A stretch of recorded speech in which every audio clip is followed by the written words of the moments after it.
For generations, Americans have been taught that their nation was born out of a desire to be left alone. The founders, we're told, wanted to escape empire, avoid global conflicts, and focus inward on liberty and self-rule. This idea feels comforting. It paints America as a reluctant power, dragged into global affairs only when forced.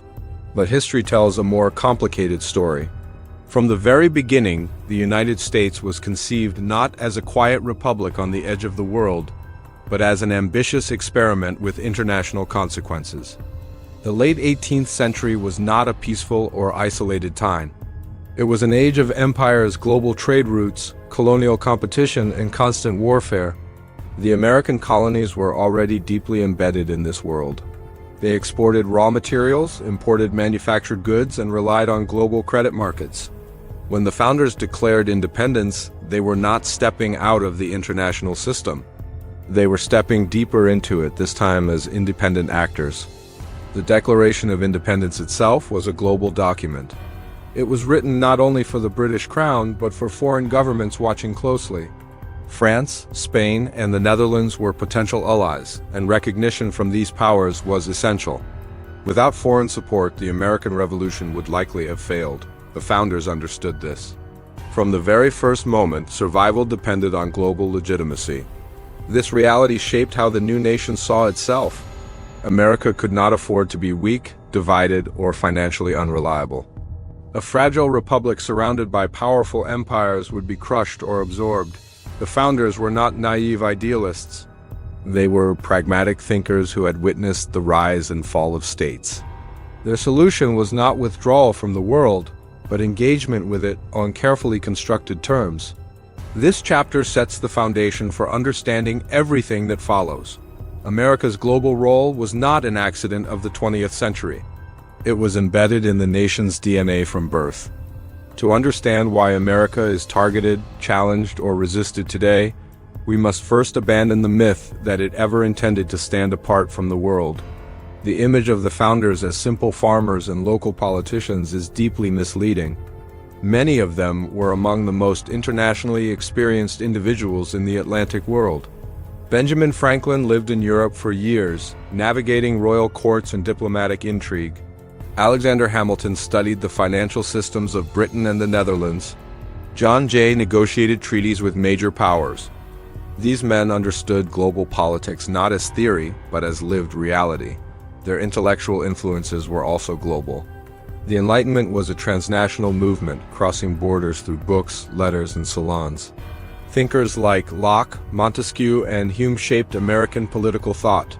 The founders were building something new, but they were building it with global tools. They believed that ideas, like markets, did not stop at borders. This worldview shaped how they designed American institutions. The Constitution was not merely a domestic governing document. It was a signal to the world. It demonstrated stability, predictability, and continuity qualities that foreign governments and investors demanded. A chaotic democracy would not attract trade or alliances. Order, law, and credibility were essential. The founders also rejected the idea that geography alone could protect the nation. Oceans were barriers, but not shields. Trade ships crossed them daily, armies could follow. The only true defense, they believed, was strength, economic, political, and eventually military. This strength required engagement with global systems, not avoidance of them. Seen this way, America's early foreign policy debates were not about isolation versus involvement. They were about how to engage without becoming dependent or dominated. The founders wanted autonomy within a global system, not separation from it. This distinction is critical and often misunderstood. More than anything else, it was economics that pushed America onto the global stage. Alexander Hamilton understood this better than anyone.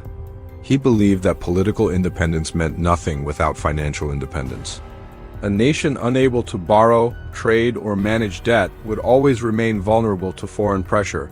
Hamilton's financial system was revolutionary. By assuming state debts, establishing national credit, and honoring obligations in full, the United States signaled to the world that it was trustworthy. This was not just an internal policy, it was a message to international lenders. America was open for business, and it would play by the rules of global finance. National debt, often criticized today, was originally a strategic tool. It tied wealthy investors to the success of the new government and linked American stability to global markets. Credit became power, and power brought influence. Trade followed quickly. American merchants expanded into Europe, the Caribbean, and Asia. Ports like New York and Philadelphia became global nodes. Even without a large army, America was becoming economically indispensable. This form of influence was subtle but profound. Economic integration also created friction. Established powers resented competition. Smaller nations feared dependence. The very systems that made America strong also made it visible, and visibility invites challenge. As America's economic footprint expanded, so did the need to protect it. Commerce required security. Trade routes required naval power.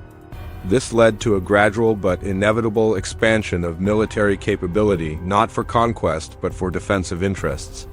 The early U.S. Navy was built not to dominate but to deter. Piracy, embargoes, and foreign interference threatened American trade.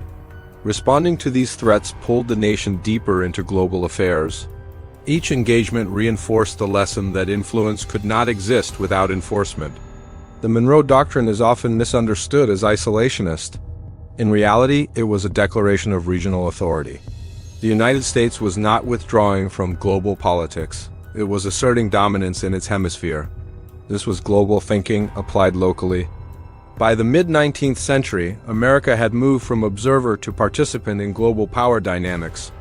Its reach was still limited, but its trajectory was clear. Power changes perception. As America grew stronger, it began to be seen not just as a nation, but as a force reshaping global systems. Its legal principles, economic practices, and political ideals spread alongside its trade. To supporters, America represented opportunity and innovation.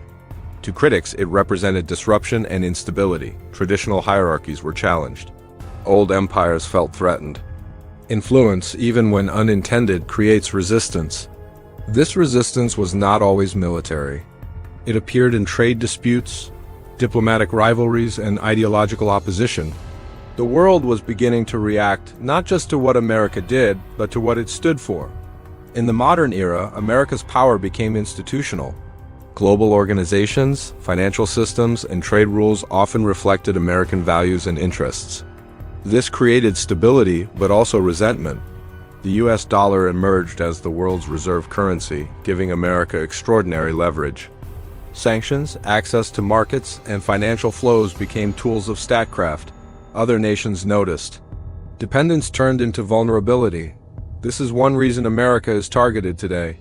Not because of personal animosity, but because structural power invites pushback. Challenging the U.S. often means challenging the system itself. The founders likely did not foresee this scale of dominance, but they did understand momentum. Systems, once set in motion, evolved beyond their creators. The global architecture they helped build took on a life of its own.